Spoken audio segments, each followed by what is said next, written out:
7, 6, 5, 4, 3, 2, 1. Ignition.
What a better opening this could be. We all bleed green, right? There's no question about it. So welcome everybody to this very festive event of the opening of the European headquarters of NanoString and our Customer Experience Lab. As we say in Dutch, van harte welkom bij het opening van de Europese headquarters van NanoString. So welcome. It is an immense pleasure for me, and I introduce myself. My name is Nicole Droste, and I'm the Vice President here of Sales in EMEA to welcome you all. If I say you, who do we have here? We have our customer representatives here. Thank you for joining. We also have our value distribution partners. Thank you for joining. We have the Deputy Mayor, Egbert de Vries, who is in charge, responsible for economic affairs in the Netherlands. I also would like to welcome all the colleagues from all over the world that are either here today or they're actually in our live stream. Welcome as well. I also would like to join and welcome very much our Chief Commercial Officer, John Jarris, who joins us as well. Thank you for joining, John. Very much appreciated. And last, but definitely not least, all the people who find a new professional home here in this beautiful building in the NanoString lab. So everybody who's going to work from here is here today. I'm very pleased to welcome you here. Thank you very much for joining.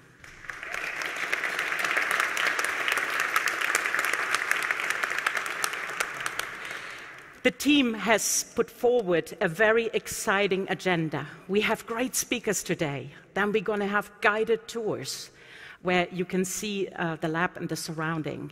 We have a very nice dinner later as well. So hopefully you can all join us for that. And without any further ado, I would like to welcome and ask on stage our President and CEO of NanoString, Brad Gray. Thank you for joining us. You've got a little bit of green in your hair. Thank you very much. And I have green in my hair. We have green in our hair, we have green in our blood at NanoString, so that's just fine. Thank you, everyone, for being here. This is a great moment for NanoString. NanoString is a Seattle-based biotech company that, when I joined it 12 years ago, was just about 70 people and was struggling and maybe had 7 people in the US and a couple of contractors here in Europe. And today, we're a thriving company of over 800 people with thousands of customers worldwide, who are using our equipment, and finally, the critical mass here in Europe that we need to build our first ever facility beyond the Seattle region. This will be the first NanoString facility anywhere in the world other than in the Puget Sound region of Seattle. So I want to share a couple of thoughts today. One on, just for those of you who don't know us, who NanoString is, and then second, why this facility is so important to us. So NanoString is focused on helping our customers map the universe of biology, and we do that with technology that Joe Beecham is going to tell you about called spatial biology technologies. And these new instruments and new techniques are at the bleeding edge of what's happening in science. And our customers, who are central to our values, who are central to the culture of the company, are pioneering new areas of biology with these technologies all the time. But the new techniques are so complex and so new that we actually have to work together with our customers to understand the potential of those technologies. We have to work together to train them how to use them and design new experiments, pioneer new bioinformatic methods. And so in the past several years, for the first time, NanoString has built what's called customer experience labs, places we can come together with our customers around the instruments that we sell and touch them, learn how to use them, and figure out how to move science forward using them. We have our first of these in Seattle. It's been a tremendous success.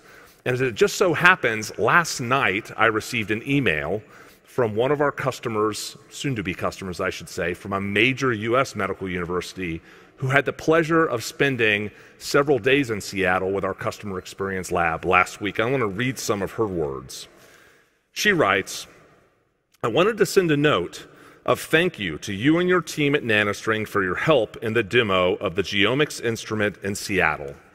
My postdoc, Violetta, got a ton out of the demo, and we really look forward to the data. I've never interacted with a company that has been so invested in our science and pushing the envelope. It's remarkable, and it speaks to the leadership that you have established at NanoString. I have honestly been blown away. We are working to establish a Center for Spatial Transcriptomics at our university, and I believe we just finished raising all the funds we need to complete the purchase of a genomics in the very near future. We're excited to see what Cosmics can do too. If there's anything else we can do together, I'm all ears." This is a testament to the kind of relationship that we can form when we bring our customers and our people and our technology into the same room and we invest the time and energy in looking at what can be done together. And it illustrates and embodies the types of values that motivate us at NanoString.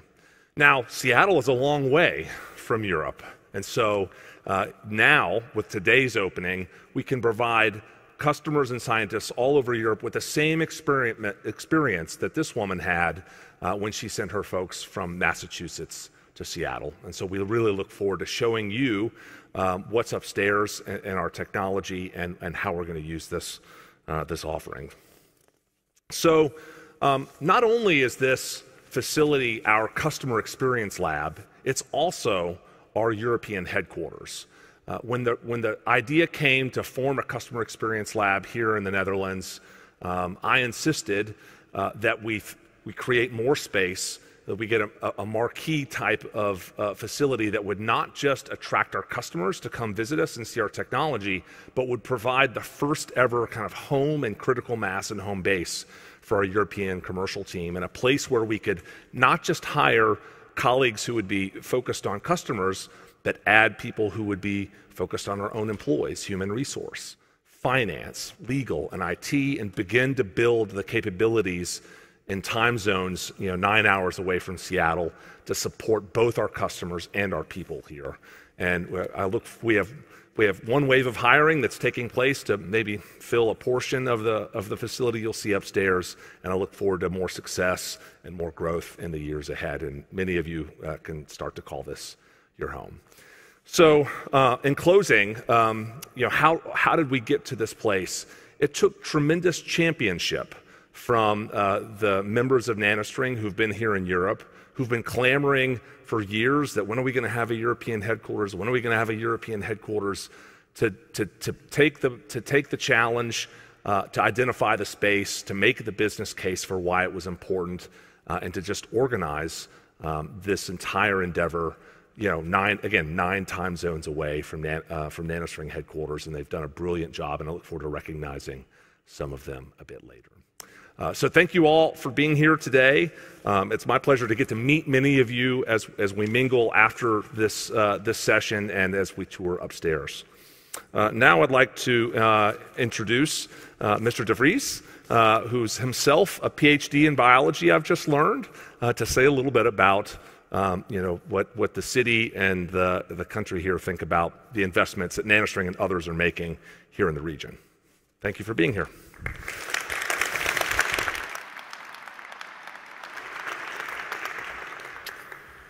Yes, thank you very much. Thank you very much, and thank you for inviting me to be here. And obviously, as you might know a little bit of the world of politics, you know that people in the politics are always very busy, and they tend to focus on a lot of other things than the biological entrepreneurship that you are working on. So when we got an invitation to come to the office and to come and have with you this big opening, join you in the opening, we were really looking at the time schedule and said, but this is something I would like to do. This is something I would like. I would like to come to the office and have the opening with them, because this is the kind of business that we really welcome in Amsterdam. And as you said, I have a personal touch with this kind of businesses. I was trained as a biologist in Groningen, both at the University of Amsterdam here and in the Wageningen Agricultural University. I took my PhD here in the city. And we're working very closely with equipment, companies that delivered us the equipment. It was in the time, it's more than 30 years ago, when the PCR equipment was developed. Some of you may remember this, as you've been a bit older sometime. This is a very new technology that gives us a lot more opportunities to actually look into the systems where I wasn't a trained microbiologist, so some of the bacteria, you cannot grow in the lab. So detect bacteria in situ using PCR technique was very thrilling. And so I was looking at your websites, just coming here and see what kind of equipment you're working on, and this is very exciting for me to relate to that and see the new boundaries that you're touching and moving, constantly moving boundaries of science, possibilities for scientists to really be in the forefront of medical and biological science. And you were smart enough to put some of the scientific papers in your website. So I was looking through these papers that this is really nice to be able to see how things work in cells in situ while they're still living. Absolutely fascinating. So congratulations with what you've achieved, and really hoping forward to what you're going to do. And the city of Amsterdam is very happy that you decided to come here, because based in Seattle, going to Europe is probably a logical step to take, but there are so many options in Europe, and you choose to come to Amsterdam. I know there's been you probably know there's a long-standing history between the Netherlands and the United States. We moved to the United States more than 400 years ago. We started settling there, and people have been settling there since, and people have been coming back from the States, going to Europe, and using sometimes Amsterdam as their entry to Europe. And I think there are a few reasons for that. Obviously, we have a very good spatial location. Talking about spatial locations, we have a good spatial location in Europe. We have excellent facilities here. We have good, long-standing scientific experience, good universities, what you could collaborate with. We are sort of a gateway to Europe. But there is also this more spiritual thing that's linked to that, because Amsterdam is, as a city, characterized by many things, but what important is Amsterdam, it's both the creativity and the entrepreneurship. So we have a very strong tradition in being very creative. This could be arts, but it could also be the sciences, but also the entrepreneurial part of it, because things have to be eventually going to the world of work and labor. People have to work with it. And so looking at this both, and we've been doing this for over decades in our universities, companies that were settling there and having both lab facilities and office space where they could also market their products and do everything which is needed to be a good enterprise. And then and this building, which was given to us at some point in time, is actually a testimony of that as well. You were here, but there are lots of other companies doing things that are similar, working on science, and gives you an opportunity to also relate with lots of your colleagues or other companies, and working and bringing actually people here to do what you said, to have the interaction between the scientists and the equipment, and moving your work from there. So, and then there's obviously a third reason, which is more political, that the United Kingdom decided to move out of Europe, which is fine with them. But it also cost us a lot of new developments because the medical agency decided to move from London to us. And this means there's still even more possibilities of working together and having the interaction on both, also on the legal side of things. So this brings more competition. It makes also life a bit tight here, to be honest, because we really have a lot of attention from abroad, which means raising houses prices. Probably some of your colleagues will have found difficulties settling in here as a person and with your families. But we're working on that. And we're open, we're international, we're welcoming. This is where the city got its good reputation from. We will continue doing so. Companies like yours will make our city better. We're looking forward to working with you. We're looking forward to working against re-establishing the good connections you have with the United States, Seattle in particular. So, but for all of you, enjoy your stay here. Take advantage of everything the city has to offer. Hope that everything is possible for you in terms of what you're working on. We will welcome, as a municipality, helping you constantly also with new people coming in, doing our job on that. And good luck and welcome, and thank you for choosing Amsterdam.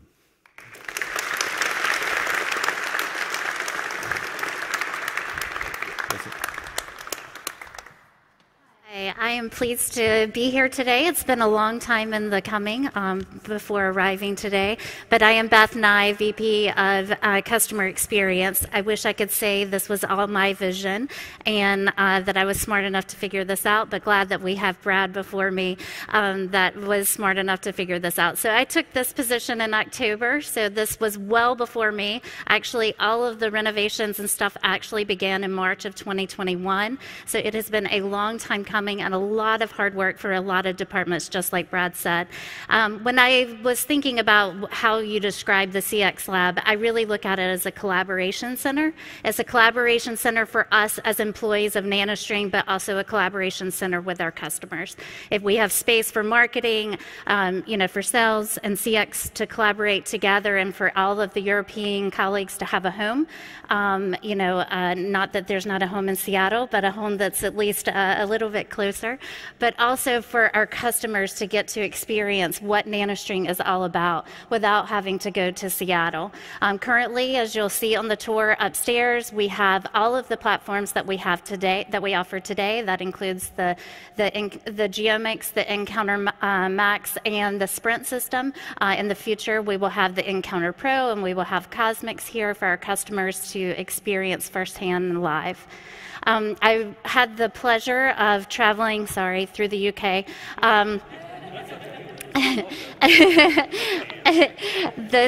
The previous week, and it was really, and I was so pleased to see how enthusiastic our customers are in coming over and using the lab and experiencing the lab. And this can be, we did a litany of sales calls, some before choosing GeoMix, and they're excited to come see it firsthand, but others that are also looking to further train.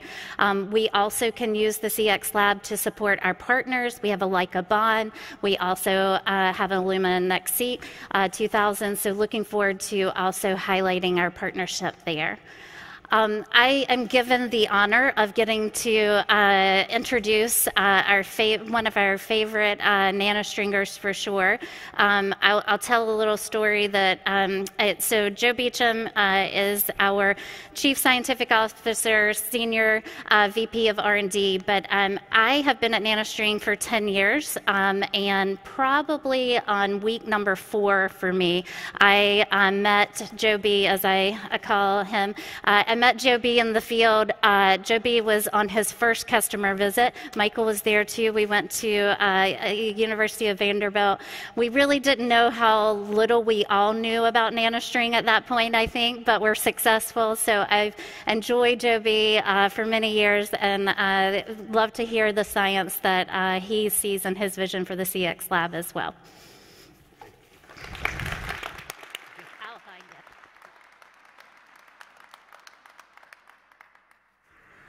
It's great to be here today. Great to be here with all the customers and all of our people here in Europe. And they did ask me to supply a couple of slides today, but it's sort of the idea was I was asked to say, you know, how does R&D at NanoString work, and how does our science vision play out? And I think this was a good one because this is a good place to start.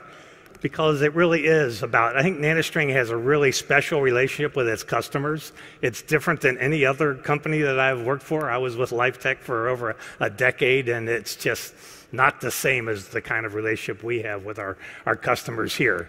And I think the innovation behind what we've been able to accomplish in spatial biology started right here on, January 7, 2016.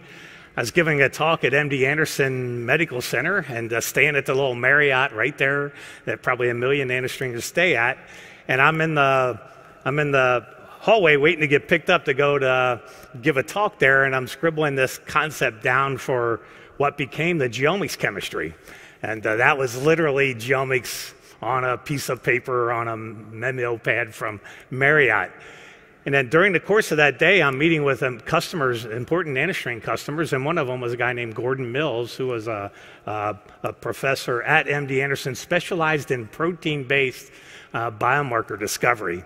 And in the course of that day, we scribbled out on his whiteboard in his office pretty much everything that became the base foundation for how geomics was built. And so it was like with direct interaction with customers that really some of these innovative ideas came.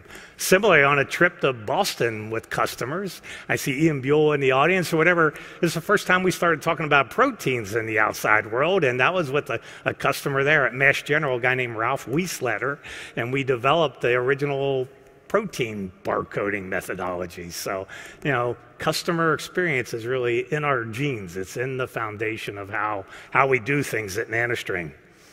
And you say, hey, where does it come from? This is a really crazy slide, but I think it relates to what the nanostringers bring to the game. I think if you look around to the nanostringers that are here, we all have been around the rodeo a few times. It's not like our first little playbook.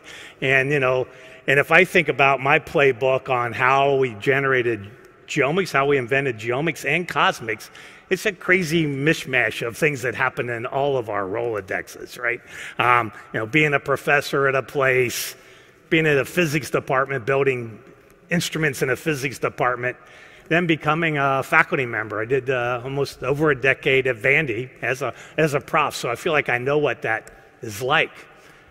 And I remember the head of the Mayo Clinic at one stage of the game. His name Frank Prendergast. He ran the Mayo Clinic, and I was deciding, I'm looking at my daughters, and I'm thinking, what am I really doing for my daughters?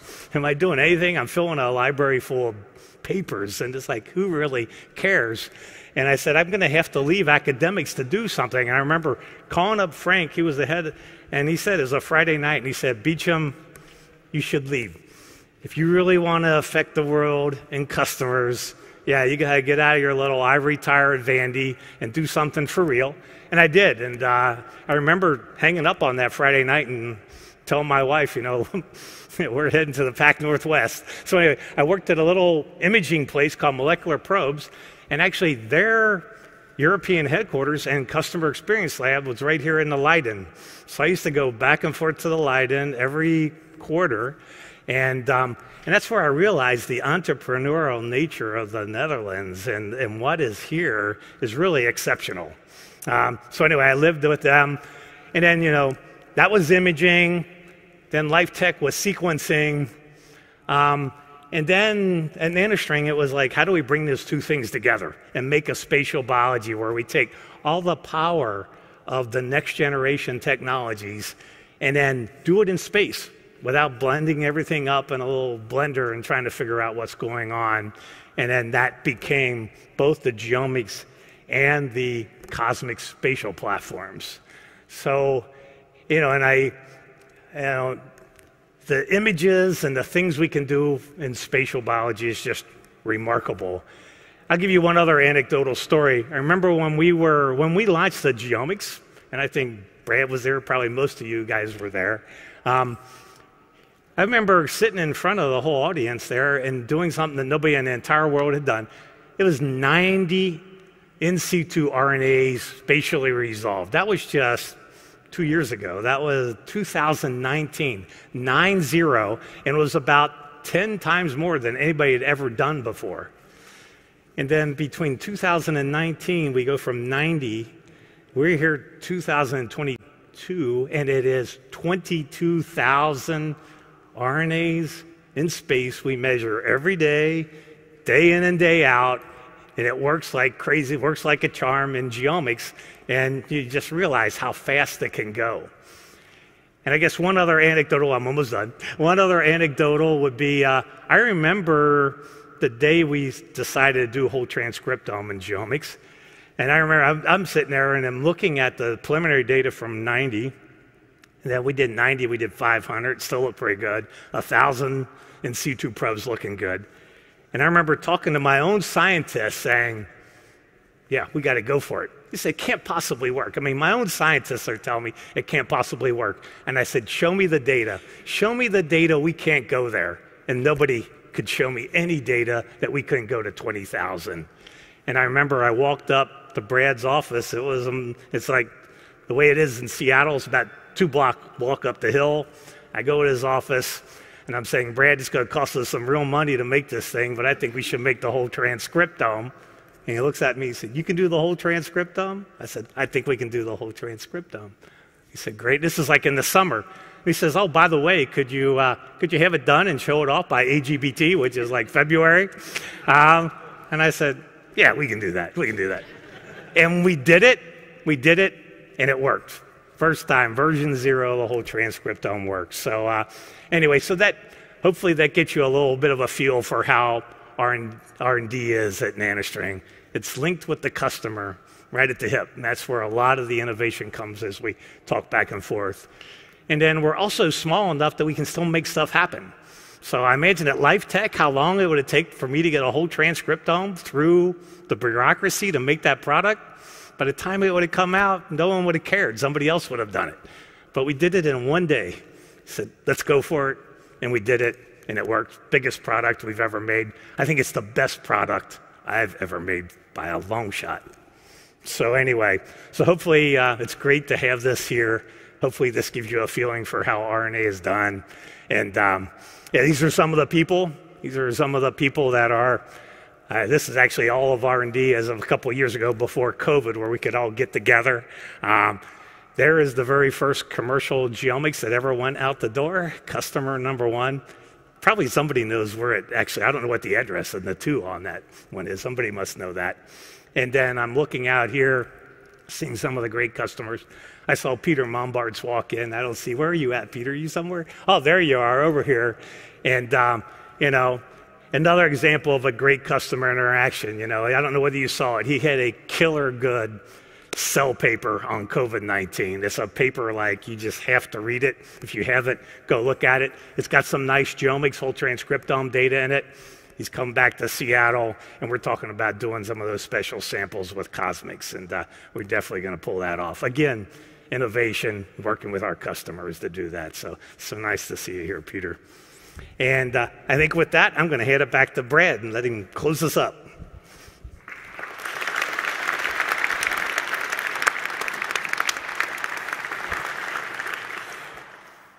Okay.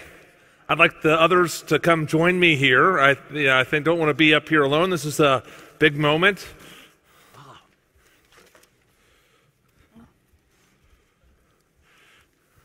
This big red button is wired. I'm telling you. I'm scared after that. What's going to happen?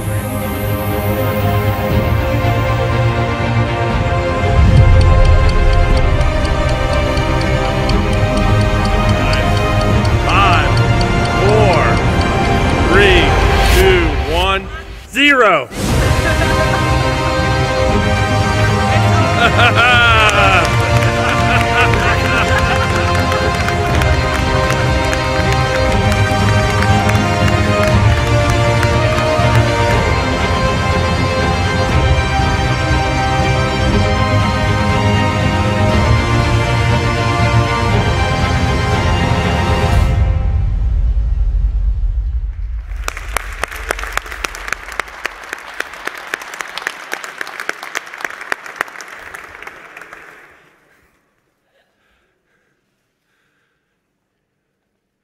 Well, I would like to. This event took a lot of work. This was the first major facility that we've ever built anywhere other than Puget Sound, and we had to rely heavily on both our local talent to help pull it off.